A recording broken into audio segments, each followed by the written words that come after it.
What's up, everyone? Welcome to the last lesson of this wild chapter and actually this whole masterclass. It's been a crazy ride and I hope you enjoyed it with us. Today we are having a nice and sweet lesson. We will finish the post-production, we will talk some stories, and yeah, we will just apply feedback. We are really bringing this masterclass home. Let's jump right into it. So this is where we left last time, and this is the point when I saw the image for the very first time. Bart thought he's done, but not on my watch. Not just kidding.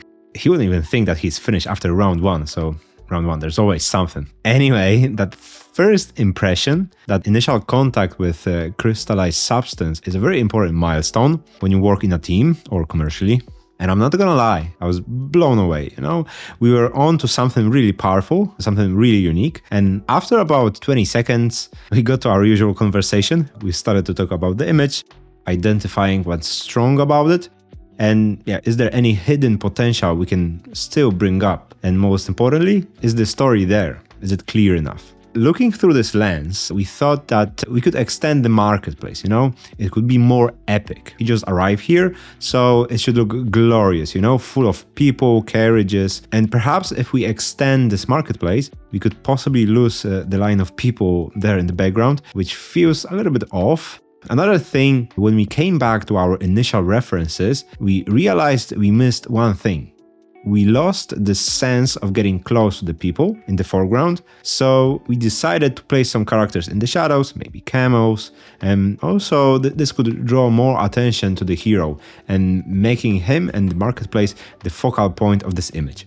So okay, that was our game plan. Oh, and I forgot, little minor changes. We thought about repeating the cloth motif somewhere in the back, It feels like a nice thing recurring in this image that we have some cloth pieces.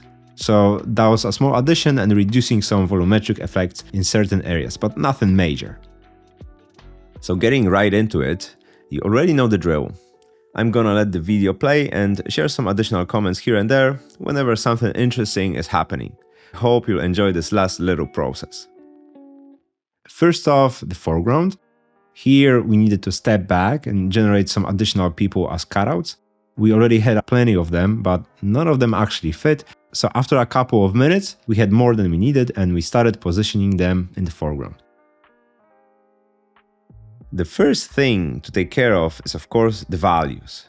They cannot be as bright in the foreground. That's like a clear giveaway that it's like distracting and not working.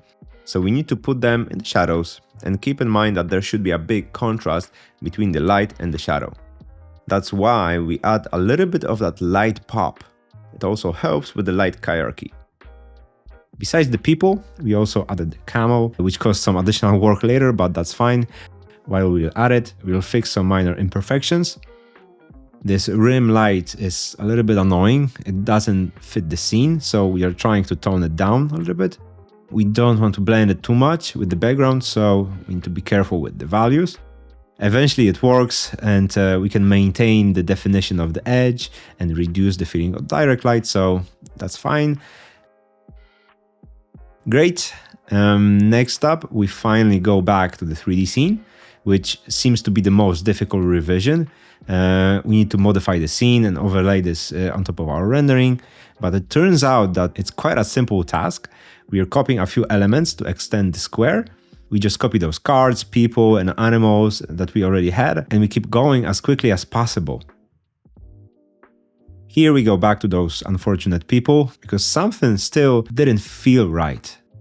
We spent a lot of time just replacing them or experimenting with other solutions. And ironically, something that seems simple in principle, like slapping some people in the shadow, turns out to take the most time and effort. It's just a little bit unfortunate that we replaced those people and they are starting to blend into the background. So yeah, we need to keep in mind this edge is no longer as sharp as it was before, and it's a tiny battle, but we come out eventually victorious, and we will certainly not spend that much time and effort in our commercial work. We are bringing some fake volumetrics, we are bringing more contrast and making them darker against a slightly lighter background. So yeah, it's another attempt to improve readability. Okay, this part is done. Finally, we can paste our 3D rendering. We remove certain parts that haven't changed, like these towers, which had nice details. We are also painting some red ribbons with a simple brush, assuming that Magnifique will turn them into something more sensible. With those lines, we wanted to repeat the foreground motif. We mentioned earlier that such recurring motifs are something really nice. So if we have something close, something in the middle, something in the background, it will help to understand the scale of things. However, in hindsight, these lines became very narrow, so shortly after, in the next feedback round, we will get rid of them real fast.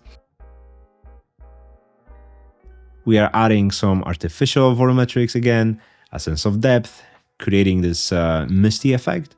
And same as before, we are darkening some dark parts of those assets. This will make it more consistent with the whole image, and we are pretty confident Magnifique will blend it into one whole. So yeah, it already looks quite promising. And at this stage, we run it through Magnifique a second time. Everything gains that fidelity that matches it with the old part of the scene. So we compare and decide where the detail is nice and where we wanted to remove it. And at this point, something about these characters doesn't sit right with us again. We keep coming back to this issue, as you see. It's something we cannot let go. And now we're just running these people through Magnifique and again hoping it will give us some more incredible detail that will change everything.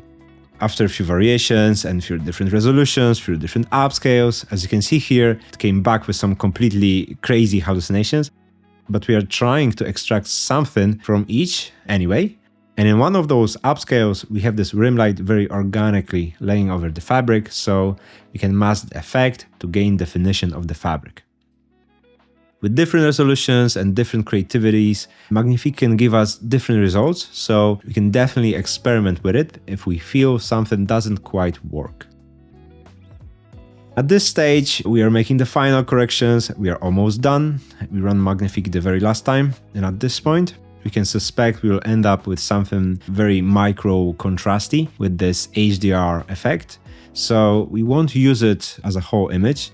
So we lower down the opacity and try to even things out. It can sort of add that extra 5% to the scene clarity, and basically at this stage, the feedback is done. Or is it? Okay, I promise we are close to being done.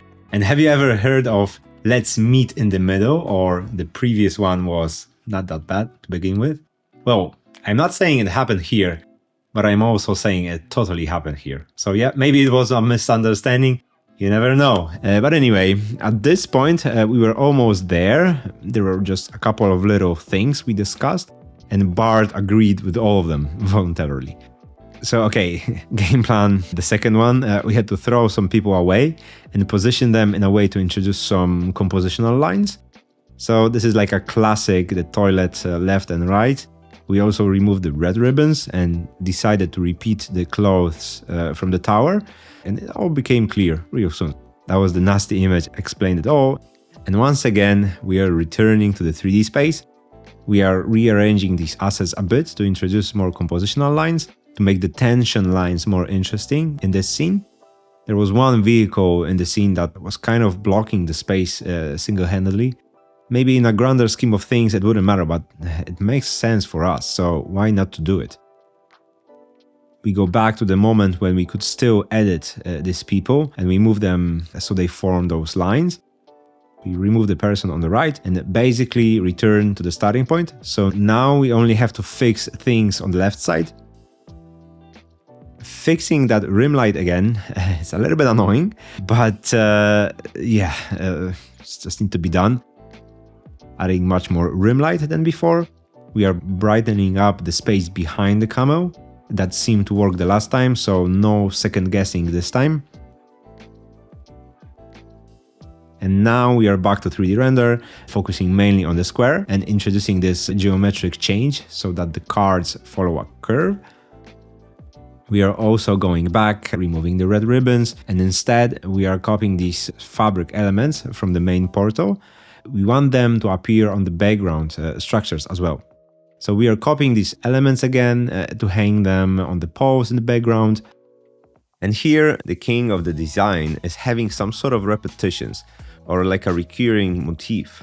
Repetitions are inherently an element that makes something feel more designed.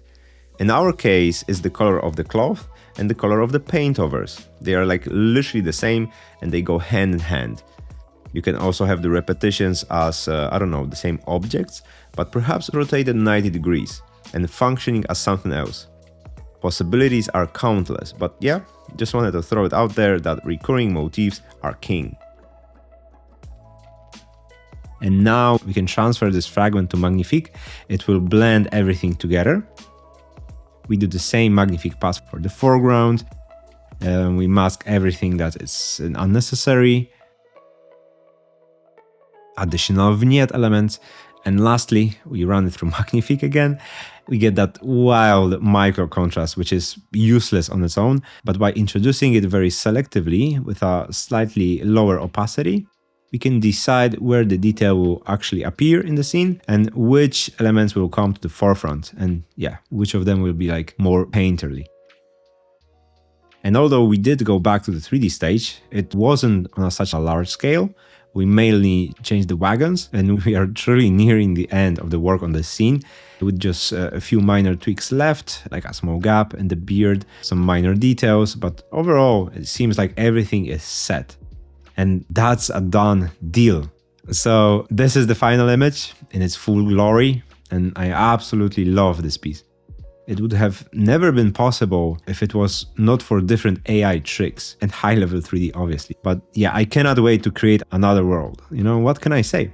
What a time to be alive. So that wraps up our training, What a wonderful journey it was. And at this stage, all I want to say is thank you so much for supporting us. Hope you had fun and like a cool adventure with us, and you enjoyed the bits of knowledge here and there.